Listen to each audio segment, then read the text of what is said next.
사도행전 5장 33절부터 42절까지의 말씀을 함께 보도록 하겠습니다. 우리 다 함께 자리에서 일어나셔서 우리에게 주신 말씀에 감사하며 한 목소리로 하나님의 말씀을 받들어 읽도록 하겠습니다. 우리 함께 하나님의 말씀을 읽습니다. 그들이 듣고 크게 노하여 사도들을 없이하고자 할새 바리새인 가말리엘은 율법교사로 모든 백성에게 존경을 받는 자라. 공회 중에 일어나 명하여 사도들을 잠깐 밖에 나가게 하고 말하되 이스라엘 사람들아 너희가 이 사람들에게 대하여 어떻게 하려는지 조심하라. 이전에 드다가 일어나 스스로 선전하매 사람이 약 400명이나 따르더니 그가 죽임을 당함에 따르던 모든 사람들이 흩어져 없어졌고 그 후 호적할 때에 갈릴리의 유다가 일어나 백성을 깨어 따르게 하다가 그도 망한즉 따르던 모든 사람들이 흩어졌느니라. 이제 내가 너희에게 말하노니 이 사람들을 상관하지 말고 버려두라. 이 사상과 이 소행이 사람으로부터 났으면 무너질 것이요 만일 하나님에게로부터 났으면 너희가 그들을 무너뜨릴 수 없겠고 도리어 하나님을 대적하는 자가 될까 하노라 하니 그들이 옳게 여겨 사도들을 불러들여 채찍질하며 예수의 이름으로 말하는 것을 금하고 놓으니 사도들은 그 이름을 위하여 능욕받는 일에 합당한 자로 여기심을 기뻐하면서 공회 앞을 떠나니라. 그들이 날마다 성전에 있든지 집에 있든지 예수는 그리스도라고 가르치기와 전도하기를 그치지 아니하니라. 아멘. 이는 하나님의 말씀입니다. 감사합니다. 아멘. 자리에 앉으시겠습니다. 우리가 오늘 이 말씀을 다 이해하기 위해서는 4장에서부터 5장으로 이어지는 있었던 일에 대해서 조금은 알아야 합니다. 여러분이 다 아시는 내용이에요. 사도행전 4장에서 5장으로 이어지는 이야기는 여러분이 다 잘 아시는 내용인데요. 그것은 무엇이냐면 이제 예수 그리스도를 따르던 제자들이 예수님께서 십자가에 돌아가신 후 완전한 패닉에 빠지지 않았었습니까? 3년이라는 시간 동안 예수님께서 보여주셨던 일들, 그 가르침들, 그래서 이 세상에 분명히 새로운 무엇인가 이 역사가 일어나겠지라고 기대하고 있었는데 갑자기 예수님께서 십자가에서 돌아가 버리신 것입니다. 그래서 십자가에서 이제 우리가 다 끝났구나, 우린 이대로 망했구나라고 다들 생각하고 있었죠. 하지만 이런 부활하신 예수님을 만난 이후에 이제 제자들에게 십자가는 어떻게 보였습니까? 그들에게 더 이상 십자가는 사형 틀로서 그 종말의 자리가 아니었습니다. 제자들에게 있어서 이제 그곳은 새로운 희망의 시작, 곧 십자가는 부활의 문이 된 것입니다.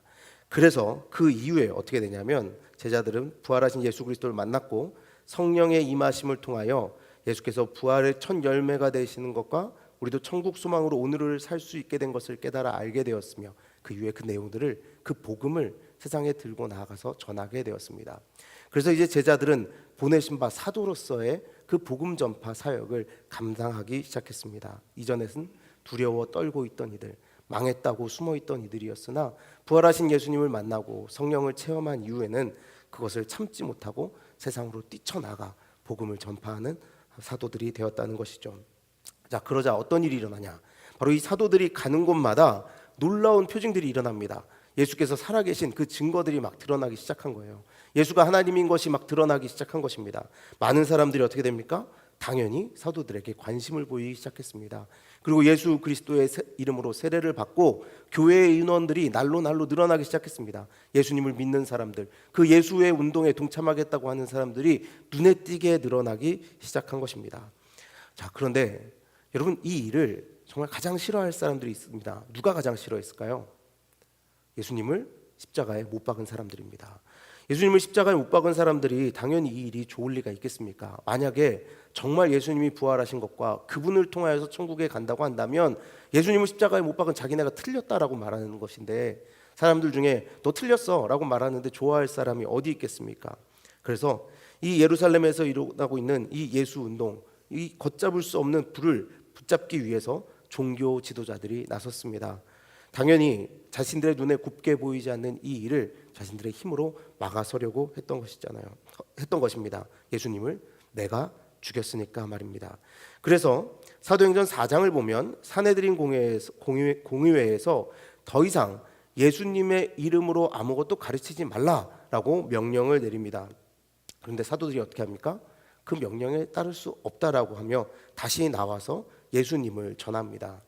성령으로 충만한 예수 그리스도의 제자들은 더 이상 아무리 그 종교 지도자들이 힘으로 그들을 억누르려 하여도 그 힘에 억누릴 자들이 아니었습니다.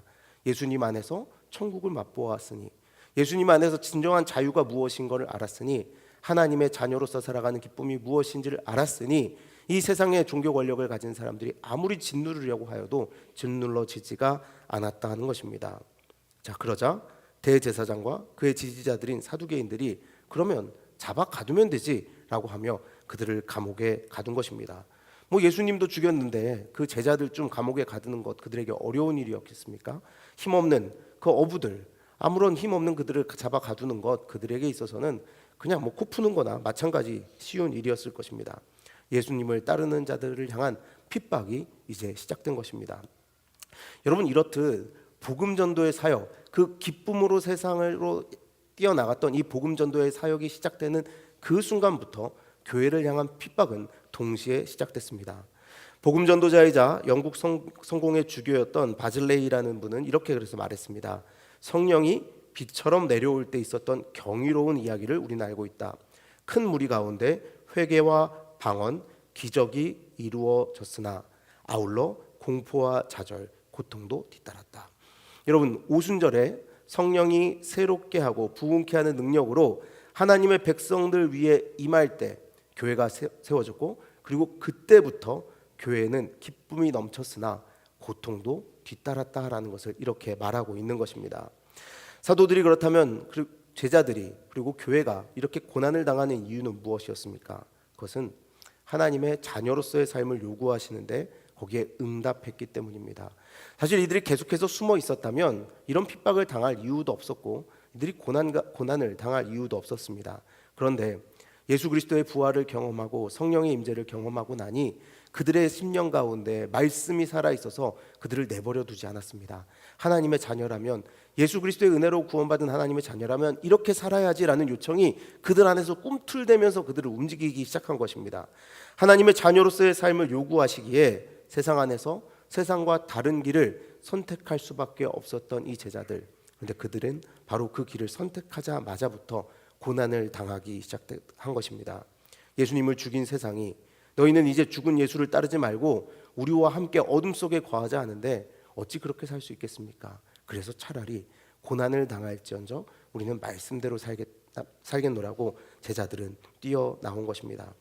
자, 그런데 여러분, 이 제자들이 보냄받은 사도들이 그렇게 뛰어나온다고 해서 그들의 마음이 뜨거워졌다고 해서 과연 막 시작한 이 교회가 이 사내들인 공의회에 맞설 힘이 있었을까요? 이 당시 정치 종교 권력자들과 맞서 싸울 힘이 교회에 충분히 있었을까요? 당연히 없었을 것입니다. 사람의 힘으로만 생각한다면 말입니다. 그러나 사람이 하는 일이라면 이것을 누군가 막을 수 있었겠지만 이 일을 아무도 막을 수 없었음을 우리는 알고 있습니다. 바로 오늘날까지 예수 그리스도의 이름은 전파되고 있고 오늘날까지도 우리는 오직 예수의 이름으로만 구원받을 수 있음을 고백하고 있습니다. 어떻게 그렇게 될 수 있었습니까? 바로 이 모든 일은 하나님의 일이었기 때문에 아무도 막을 수 없어서 오늘날까지 이 일이 지속되고 있는 것입니다. 그리고 참으로 하나님은 이 일을 재밌게 우리에게 보여주십니다. 그렇게 두려워하지 않아도 된다라고 아마 일부러 보여주시기 위하여 이런 일을 만드신 것 같습니다. 오늘 우리가 읽은 말씀 앞에 보면 제자들을 가둔 무리들에 대해서 이렇게 이야기합니다. 제사장과 사두개파 무리라고 말입니다. 근데 여기 나오는 이 사두개파, 이 사두개인들이 누구냐 하면 이들은 다윗과 솔로몬 시대 대제사장 사독계열의 사람들을 의미합니다. 자, 이들은 신구약 중간기에 그 하스몬 왕조 시기에 제사장 계급과 귀족층을 중심으로 세력을 형성한 이들이었는데요. 이들은 주로 부유한 제사장 가문과 귀족계층으로 구성되어 있었습니다. 자, 이들이 지금 그 예수님의 제자들을 핍박하고 있는 거예요. 앞에 나서서요. 근데 이들에게 특징이 하나 있습니다. 이들이 어떤 특징을 가지고 있냐면 이 사람들은요, 부활을 믿지 않아요. 그리고 또 무엇을 믿지 않냐? 천사들을 믿지 않습니다. 영혼 불멸 사후 세계를 부정했고 오직 현세적 복과 권력, 이 땅에서의 삶만을 강조했습니다.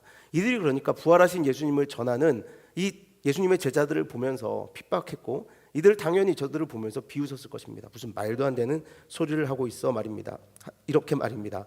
그런데 여러분, 사두개파가 제자들을 감옥에 가둔 그때에 사도들을 누가 풀어줬다고 성경에 나오냐면요, 하나님의 보내신 사자가 감옥에서 제자들을 풀어줬다라고 되어 있습니다. 그러니까 결국에 오늘 말씀을 보면 이겁니다. 부활을 믿지도 않고 천사들을 믿지도 않는 사두개인들이 예수님의 제자들을 감옥에 가두었더니 부활하신 예수께서 천사를 보내어서 그 제자들을 풀어주었다라고 되어 있는 것입니다. 사두개파 사람들이 부정했던 일, 그 인간의 생각 안에서는 절대 불가능하다고 결정해 놓은 방법으로 하나님께서 이렇게 일하셨다는 것입니다. 그래서 제가 이 일을 재밌다라고 한 것입니다.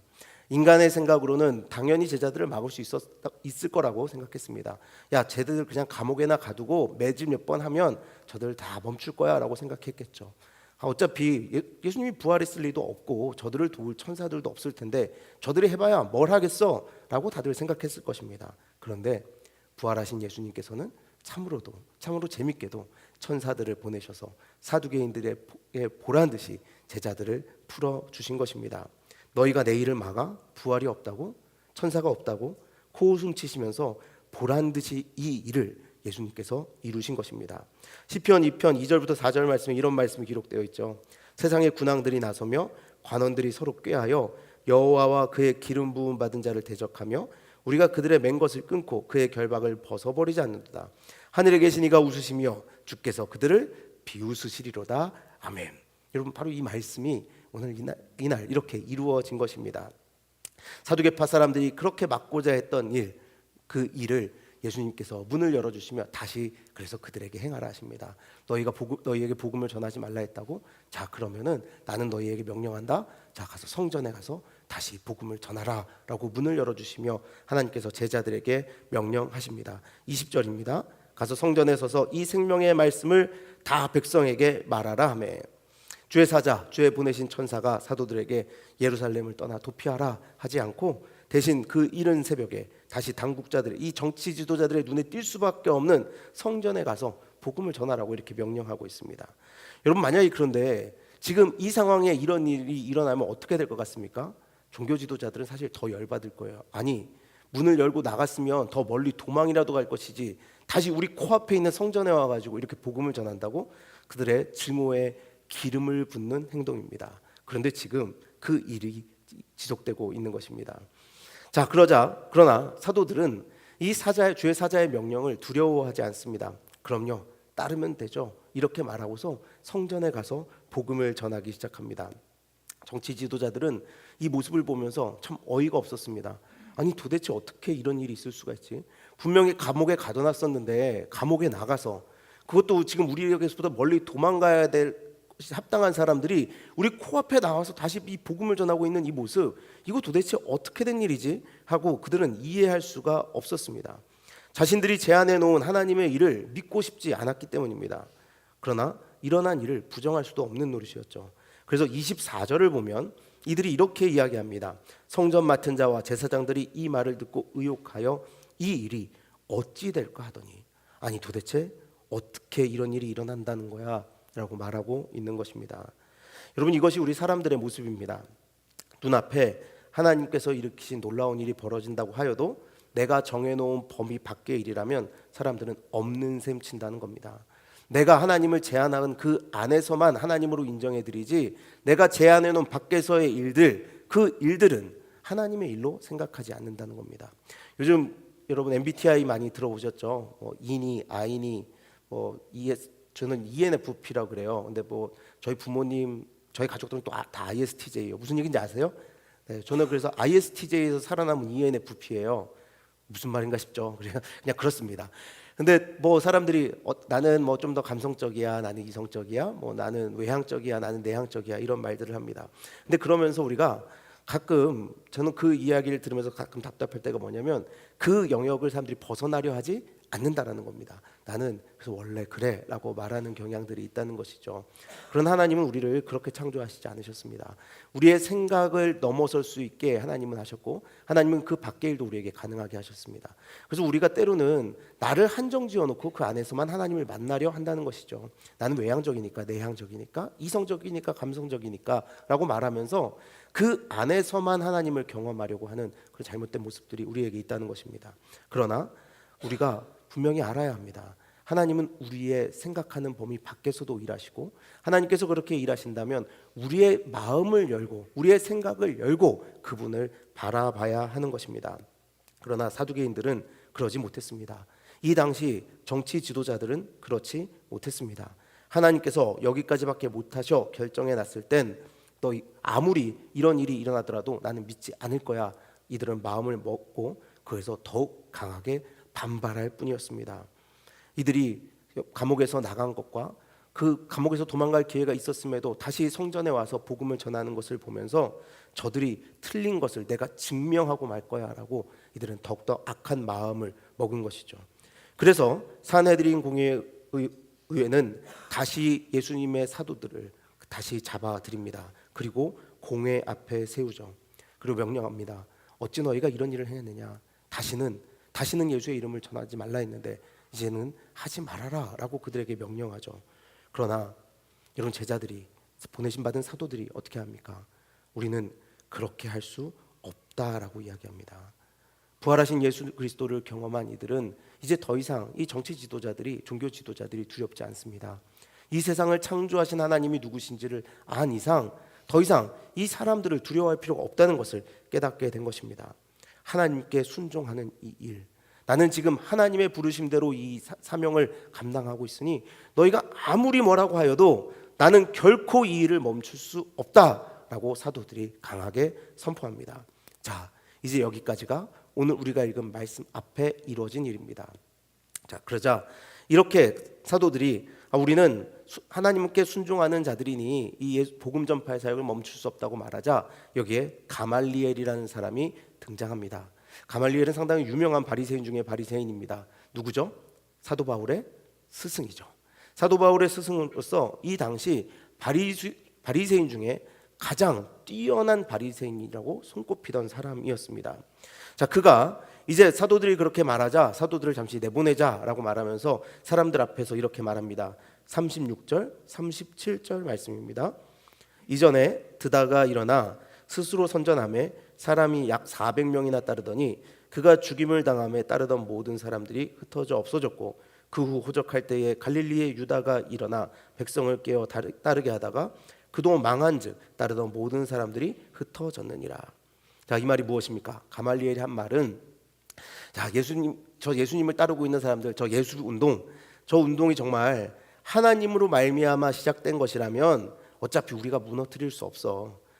우리가 차라리 저걸 막는다면 하나님을 대적하는 일이 될 뿐이야라고 이렇게 말하고 있는 것입니다. 그런데 만일 저 일이 그냥 사람으로부터 시작된 거면 내버려둬도 무너질 거야라고 이렇게 말하는 것입니다. 그러면서 역사의 사례를 제시하죠. 자칭 메시아 또는 선지자라고 했던 드다라는 인물이 그의 생전에 400명이나 추종했지만 결국 그가 죽자 그 운동이 사라졌다라고 말했습니다. 그리고 갈릴리 출신의 유다라는 사람이 있었는데 로마 제국의 증세에 반대하여 반란을 일으켰던 사람이었습니다. 이 운동 역시 그의 죽음과 함께 소멸한 사례를 말해줍니다.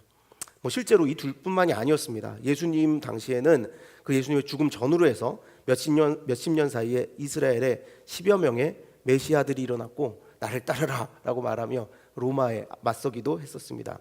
여러분 그거 아세요? 대한민국에 예수가 얼마나 많은지? 전 세계 예수의 한 80%가 한국에 산다는 얘기를 제가 이전에 들은 적이 있습니다. 그런데 또 유명한 이야기도 있어요. 재림 예수의 묘라는 사진 보셨어요? 재림 예수의 묘가 있어요. 한국에는 특별하죠. 예, 재림 예수라고 한 사람이 죽어서 묻혔는데 그걸 또 기념하기 위해서 큰 묘를 만들어 놨더라고요. 어쨌든 여러분 그런 일들이 역사 속에 계속 있었던 것입니다. 가말리엘이 이야기합니다. 봐, 그런 일들 흔해 빠졌던 일이잖아. 근데 결국엔 다 사라졌어. 내버려둬도 다 없어질 거야. 이렇게 말한 것입니다. 가말리엘이 부활을 믿어서 한 말이 아니라는 것이죠. 이가 한 말은 내버려 두면 언젠간 사라질 텐데 굳이 우리 손을 더럽힐 이유가 있냐? 그냥 저들 내버려 두면 스스로 지쳐서 사라질 텐데 우리 굳이 힘든 일 할 필요 있냐? 예수 죽었잖아. 얼마 남지 않았어? 라고 말하는 것입니다. 지금 잠시 용기 있고 뛰어난 몇 사람의 추종자가 있다고 하더라도 이 운동의 주체가 되는 사람이 없어졌으니 계속될 리가 없다라고 그들을 위로한 것입니다. 자, 가말리엘의 말을 가만히 들은 공회 회원들이 어떻습니까? 생각해보니까 맞잖아요. 지금까지 이런 일들이 얼마나 많이 있었습니까? 예수라고 내가 메시아요, 내가 그리스도요 라고 일어난 사람들이 얼마나 많았습니까? 근데 결국엔 다 사라졌다라는 겁니다. 아, 맞아 옳다 생각해보니까 그런 사람들이 흔해 빠졌었네, 우리가 괜히 힘 빼고 있었네 라고 서로 그 말이 옳다라고 동의했습니다. 하나님께로부터 난 일일 수도 있다가 아니라 알아서 사라질 것이다에 동의하고 있었던 것이죠. 누가 봐도 우리가 우위에 있고 이렇게 몇 번 박해를 가하다 보면 그냥 포기해 사라지겠지, 아니 박해를 가하지 않아도 알아서 사라지겠지라고 기쁜 마음이 든 것입니다. 그래서 그냥 이번에는 살짝 교육하고 내보내주기로 한 겁니다. 그래서 사도들을 불러서 채찍질을 하고 예수의 이름으로 말하지 말라고 경고를 한 후에 그들을 풀어줍니다. 그런데 여러분 어떻습니까? 이 가말리엘이 한 말, 이 말이 어떻게 이루어집니까? 이들은 분명히 말하기를 예수님께서 부활하셨기 때문에 이렇게 한 말이 아니었습니다. 그들은 그렇게 믿었기 때문에 한 말이 아니었습니다. 예수님이 당연히 그냥 죽음으로 끝났다고 믿었고 더 이상 이 예수님을 따르는 운동은 계속되지 못할 거라고 생각했기 때문에 그렇게 말했을 뿐이었습니다. 그런데 오히려 그와 반대로 그들이 고려하지 않은 바 예수님이 부활하셨기에 이 운동은 오늘날까지도 계속되고 있는 것입니다. 예수님의 하나님 나라 이 운동은 오늘날까지도 계속되고 있는 것입니다.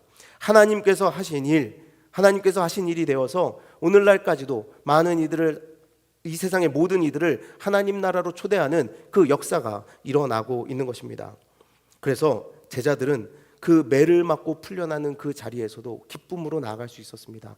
왜냐하면 이들은 부활하신 예수님을 만났기 때문입니다. 41절과 42절입니다. 사도들은 그 이름을 위하여 능욕받는 일에 합당한 자로 여기심을 기뻐하면서 공회 앞을 떠나니라. 그들이 날마다 성전에 있든지 집에 있든지 예수는 그리스도라고 가르치기와 전도하기를 그치지 아니하니라. 결국 무너지지 않았습니다. 사도들의 모습을 보십시오. 그들은 그 자신들을 위하는 것이 아니라 예수 그리스도로 말미암아 이 고난 받는 것을 오히려 기뻐하며 세상으로 나아가고 있습니다. 복음을 들고 말입니다. 다시 한번 사두개인들은 물을 것입니다. 도대체 이 일이 어찌된 일이냐? 아니 저들은 그냥 내버려두면 없어질 줄 알았는데, 내버려두면 포기할 줄 알았는데, 내버려두면 지금까지 사라졌던 사람들처럼 사라질 줄 알았는데 왜 저들은 기뻐하면서 저렇게 세상으로 자꾸 뛰어나가는 거야? 라고 또 그들은 물었을 것입니다. 여러분, 사도행전의 이야기는 이 이야기의 반복입니다. 사도행전은 이 똑같은 이야기가 계속해서 반복되고 있는 것입니다. 이 이후에 어떤 일이 일어납니까? 새롭게 뽑힌 집사들이 집사 중에 스데반 집사가 돌에 맞아 죽고 교회는 뿔뿔이 흩어집니다. 그런데 그 일이 이뤄진 가운데서도 이들은 가는 곳마다 기쁨의 그 복음을 전합니다. 가는 곳마다 기쁨이 있었다라고 합니다. 그뿐만이 아닙니다. 새롭게 등장한 이방인의 사도 바울, 그 바울은 열심히 복음을 전하며 이방으로 나아갑니다. 그러나 로마에 갇히게 되죠. 그러나 사도행전의 마지막은 이렇게 끝납니다. 사도행전 28장 20절부터 30절 31절입니다.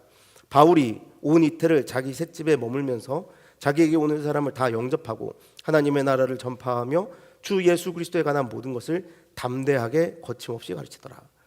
여러분 보십시오. 그 이방인의 사도라고 불렸던 사도 바울이 감옥에 갇힌 상황에서 무엇을 하고 있습니까? 주 예수 그리스도의 복음을 전파하고 있었다고 되어 있습니다.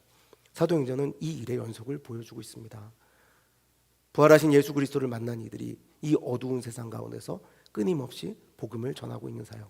사람들은 그들을 어떻게든 막아보려고 하지만, 이 세상의 역사는 어떻게든 그 복음의 역사를 멈춰보려고 하지만 아무도 멈추지 못하고 계속해서 전파되어져 가는 이 역사를 사도행전은 드러내고 있다는 것입니다.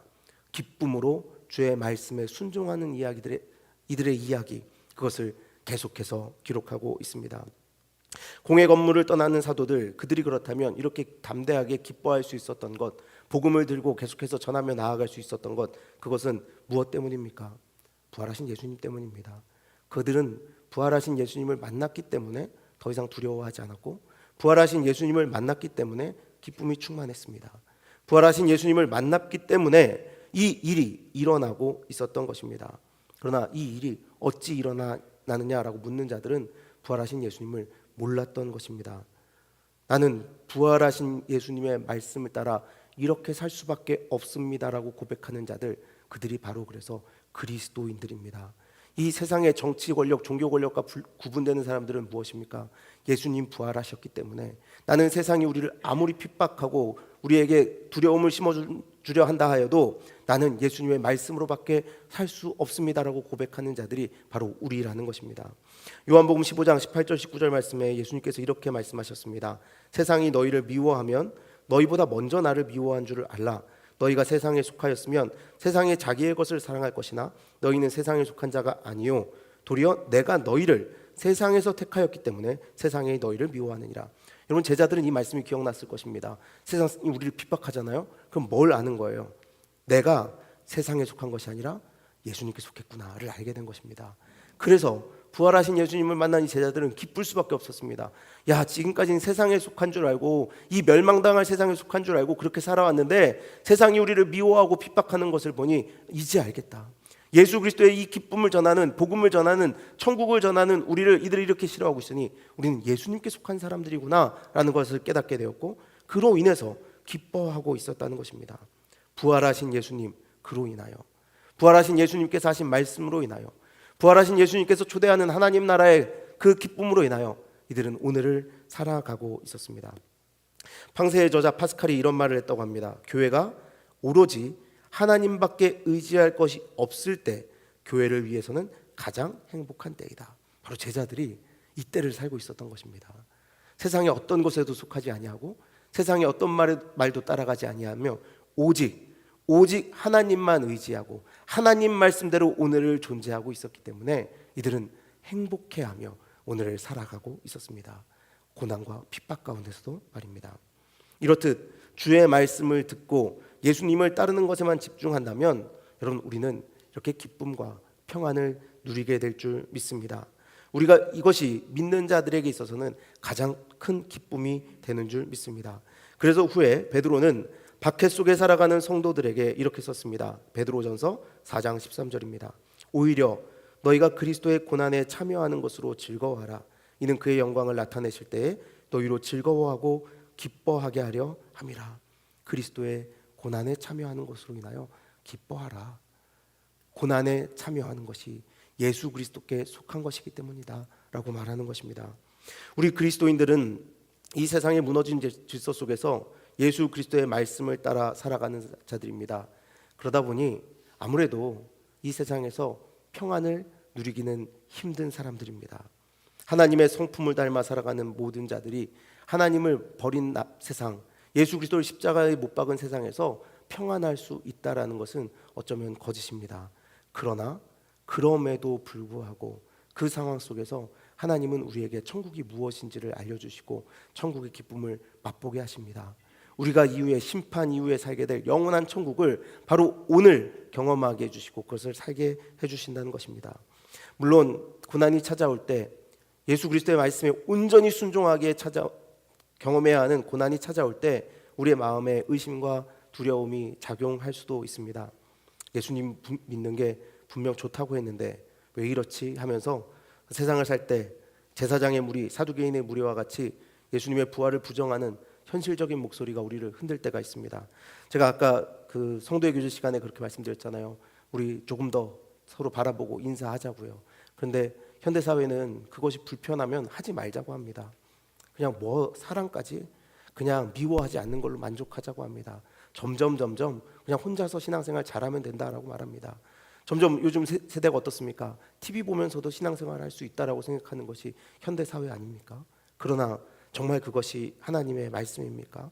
여러분, 예수님 믿는 게 분명하다면, 그리고 예수께서 부활하신 것이 분명하다면 우리는 이 의심과 두려움이 작용할 때에 그곳에서 부활하신 예수 그리스도로 말미암아 자유할 수 있어야 할 줄 믿습니다.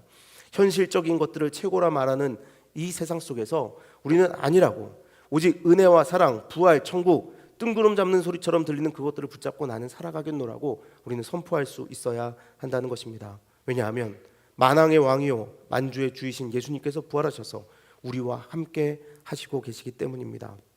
예수님이 말씀하신 대로, 살아계신 말씀이신 예수님이 내 안에 주인이 되어 인도하시는 대로, 그러니 오늘 우리는 살아가야 합니다. 사랑하는 우리는 교회 성도 여러분, 여러분 두려운 일들 혹시 만나십니까? 두려운 일들 다 있으시죠? 두려운 일들이 없으신 분들도 있을 수 있다고 생각하지만, 저는 그냥 대부분의 사람들은 두려워하는 일들이 있다고 생각합니다. 모두가 다 그것을 부정하고 피하려고 할 뿐이지 모두가 다 두려운 일들이 있다고 생각합니다. 그러면 그럴 때마다 여러분 어떻게 하면 되겠습니까? 그냥 내가 두려워하는 일들 하나님께서 다 해결해 주시겠지 막연한 믿음을 가지면 됩니까? 아니요, 그렇지 않습니다. 우리가 이 세상의 악한 길을 따라가기에 겪는 두려움을 그냥 하나님 해결해 주십시오 한다면 하나님께서는 우리를 사랑하시지 않는 것입니다. 그냥 그 죄 가운데 던져두시기 때문에, 우리를 방치하시는 것이기 때문에 사랑하시지 않는 것이 됩니다. 그 가운데선 두려움을 겪는 것이 당연하고 그 안에서는 불안을 겪는 것이 당연합니다. 그럼 어떻게 해야 합니까? 불안을 겪고 두려움을 겪을 때는 우리를 그 불안과 두려움에서 자유하게 하시는 예수 그리스도의 방향으로 삶을 틀어야 합니다. 말씀이신 예수 그리스도가 내 안에서 일할 수 있게 해야 합니다. 여러분, 부활하신 예수님을 믿으십니까? 부활을 사실로 믿으십니까? 부활하신 예수님이 당신을 구원하기 위해 돌아가셨다는 것을 믿으십니까? 예수님이 당신의 영원한 궤도를 하나님의 품쪽으로 바꿔주셨다고 믿으십니까? 하나님이 예수님의 놀라운 십자가 은혜를 통해 당신을 받아주셨다고 믿으십니까? 그렇다면 우리는 이미 하나님 나라의 일원입니다. 그러니 여러분, 어렵고 두려운 일을 맞이할 때 오늘 내가 어디에서 무엇을 하고 있나를 생각해 보십시오. 정말 주의 말씀을 따르고 있는가? 사도들은 주의 말씀을 따르고 있기에 세상 사람들이 보기에는 두려운 자리에 있었으나, 공포의 자리에 있었으나, 고난의 자리에 있었으나, 핍박의 자리에 있었으나 그들은 그곳에서 천국을 살아갔습니다. 우리도 마찬가지입니다. 오늘 고통을 참아내고 무엇인가를 성취하는 기쁨으로 여러분 기쁨을 누리는 자들이 아닙니다. 우리는 예수님이 말씀하신 대로 그분과 한 걸음 더 가까워진 것으로 기뻐하는 존재들이 되어야 합니다. 요즘 저에게 가끔 이런 두려움을 심어주시는 분들이 계세요. 어떤 거냐면 저희 옆에 좀 큰 교회가 하나 왔어요. 여러분 아세요? 좀 큰 교회가 하나 왔어요. 사실 저는 별로 신경을 안 쓰고 있었거든요. 그냥 교회가 가까이 왔구나 그냥 그 생각하고 있었는데 어떤 분이 저에게 그런 말씀을 하시더라고요. 저희 교회 분이 아니었고 괜찮아요? 라고 물어보더라고요. 그래서 뭐가요? 그랬더니 되게 오래간만에 본 분인데 그냥 옆에 큰 교회가 왔는데 괜찮아요? 그래서 뭐가 괜찮다는 말씀이시죠? 했더니 아니 교인들이 옆에 큰 교회 왔으면 갈 수도 있고 그 교회가 계속 그렇게 커지면 좀 마음도 힘들고 그러지 않냐고 저한테 그러는 거예요. 그래서 제가 믿음의 사람답게 이렇게 이야기했습니다. 예수 그리스도의 몸된 교회가 커진다면 얼마나 감사한 일입니까? 그걸로 힘들어하는 게 말이 됩니까? 제가 이렇게 말했어요. 근데 제가 그렇게 말하고 났는데 진짜 그날까지 괜찮았거든요. 갑자기 그날 걱정되기 시작하는 거예요. 그래, 걱정할 일인가? 옆에 큰 교회가 왔으면 걱정할 일인가? 이런 마음이 막 안에 들기 시작하는 거예요. 여러분, 제 솔직한 마음이 그냥 그랬습니다. 그런데 제 마음에 그런 마음이 들 때 다시 제가 마음을 붙잡은 것은 이거였습니다. 분명히 예수 그리스도의 몸된 교회라면, 우리 모두가 살아계신 예수 그리스도의 그 복음을 전하고 있는 이들이라면 어떤 일이 생기든 무엇을 하든 그것이 우리에게 무엇이 중요하냐라는 겁니다. 그래서 어제 이 설교를 준비하면서 그런 생각도 했습니다. 옆에 만약 이찬수 목사님이 오시면 어떨까? 좋겠다. 우리 교회 다 그냥 거기로 들어가서 저 부목사 시켜주세요 하고 이찬수 목사님이 가서 좀 배워야겠다. 이런 생각 혼자서, 농담이고 우스갯소리입니다. 여러분 웃어주세요. 여러분 이게 무슨 말인지 아세요? 사실 제가 교회로 존재한다라고 매일 말로 하고 설교도 하고, 그리고 이 교회의 담임 목사로서 여러분 담대하세요라고 설교하지만 여러분 교회로 살아가는 것조차도 이렇게 때로는 두려운 일이 있다는 겁니다. 그게 걱정거리가 되는 순간들이 있다는 거예요. 그건 그냥 단편적으로 여러분 사실 제 속마음에 일부도 밝히지 않은 겁니다. 이거는 그냥 우스갯소리로 여러분이 웃고 지나갈 수 있을 것 같아서 이것만 밝힌 겁니다. 얼마나 많은 걱정거리가 교회 안에 여러분 있는지 모릅니다. 내년을 준비하면서 예산은 어떻게 해야 되지? 다른 교회들은 다 하는 이런 행사들 저런 행사들 우리는 해야 하나 말아야 되나? 어떤 것들이 우리에게 도움이 될까? 혹시 이런 거 하지 않아서 저런 거 하지 않아서 교인들은 떠나는 것 아닐까?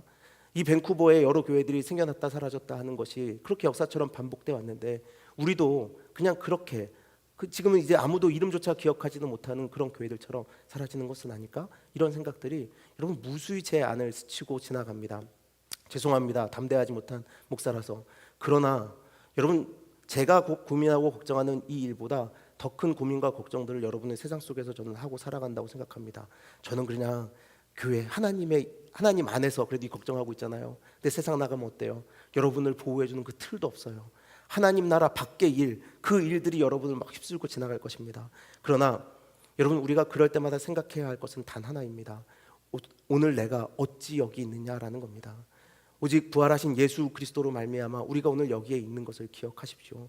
그 일의 결과가 어찌 되었던 간에 부활하신 예수 그리스도는 우리에게 은혜를 베푸셨고, 그분은 우리를 오늘도 사랑하고 계시며 오늘도 우리를 붙잡고 계셔서 하나님 나라의 소망 가운데로 우리를 인도하고 계시다는 그 믿음을 여러분 놓지 마시기 바랍니다. 여러분, 세상에 어떤 풍파가 친다 하더라도 하나님의 손으로부터 우리를 앗아갈 수 있는 것은 없습니다. 그 어떤 고난도 우리를 하나님의 사랑으로부터 끊어낼 수는 없습니다. 예수님을 죽인 사람들, 예수님의 이름을 더 이상 믿지 말라고 하는 사람들, 전파하지 말라고 하는 사람들, 그들은 우리의 이 영원 불멸한 부활 생명을 빼앗을 수 없음을 기억하시기 바랍니다. 어떤 일이 나더라도 말입니다. 사랑하는 우리는 교회 성도 여러분, 이제 이 믿음으로 오늘을 살아가기를 바랍니다. 이 믿음을 가지고, 이 담대함을 가지고 이제 우리도 예수 그리스도의 제자들이 사도가 되어 세상으로 나간 것처럼 하나님의 보내신 바가 되어서, 보내신 자들이 되어서 주의 복음을 들고 세상으로 나아가길 바랍니다. 오늘도 두려워서 그냥 집안에 숨어 있고 나 하나 내 생명, 나 하나 복을 잘 누리면 되지라고 만족하고 끝나는 것이 아니라 그 어떤 것도 두려워할 필요가 없기에 복음을 들고 세상으로 나아가는 우리들이 되기를 간절히 바랍니다. 여러분, 내년에는 우리 교회가 정말 그 마음으로 성장해 나갔으면 좋겠습니다. 올 한 해는 우리가 여호와로 인하여 기뻐하는 한 해를 살자라고 말하면서 한 해를 시작했습니다. 근데 여호와로 인하여 기뻐하셨습니까? 여호와로 인하여 그래도 기뻐하셨다면 여러분, 우리 가운데 그 기뻐함으로 인한 담대함이 생길 줄 믿습니다. 그럼 세상으로 이제 나아가서 그 담대함을 보여주는 겁니다. 아무리 세상이 예수 그리스도를 부정하고 전하지 말라 하여도 우리는 살아계신 예수님을 전할 수밖에 없다고, 살아계신 예수님의 말씀에 순종할 수밖에 없다고 말하는 감동과 확신에 찬, 기쁨에 찬 복음 선포자들이 되어야 할 줄 믿습니다. 여러분, 십자가에서 죽음으로 모든 기대가 무너진 줄 알았습니다. 하지만 예수님이 부활하셨기에 예수님을 만난 이들은 그 사망의 자리에서 멈춰 눈물 흘리는 것으로 끝나지 않았습니다. 우리의 삶이 예수 그리스도의 목적 안에 있다고 여러분은 믿으신다면, 그렇게 존재하고 있다고 여러분 생각한다면 아무것도 두려워하지 마십시오. 혹시 두려운 일이 우리에게 덮쳐올 때에 부활하신 예수님을 생각하고 그분이 초대하시는 그 하나님 나라를 기억하십시오. 마지막으로 제가 시편을 하나 읽어드리며 오늘 설교를 마치려고 합니다. 시편 27편 1절부터 4절까지의 말씀을 세 번역으로 읽어드릴 텐데 한번 들어보시기를 바랍니다. 주님이 나의 빛, 나의 구원이신데 내가 누구를 두려워하랴. 주님이 내 생명의 피난처이신데 내가 누구를 무서워하랴. 나의 대적자들, 나의 원수들, 저 악한 자들이 나를 잡아먹으려고 다가왔다가 비틀거리며 넘어졌구나. 군대가 나를 치려고 애워싸도 나는 무섭지 않네. 용사들이 나를 공격하려고 일어날지라도 나는 하나님만 의지하려네. 주님, 나에게 단 하나의 소원이 있습니다. 나는 오직 그 하나만 구하겠습니다. 그것은 한평생 주님의 집에 살면서 주님의 자비로우신 모습을 보는 것과 성전에서 주님과 의논하면서 살아가는 것입니다. 아멘. 사랑하는 여러분, 아무것도 두려워하지 마십시오. 부활하신 예수님이 오늘 우리와 함께 있습니다. 기도하겠습니다.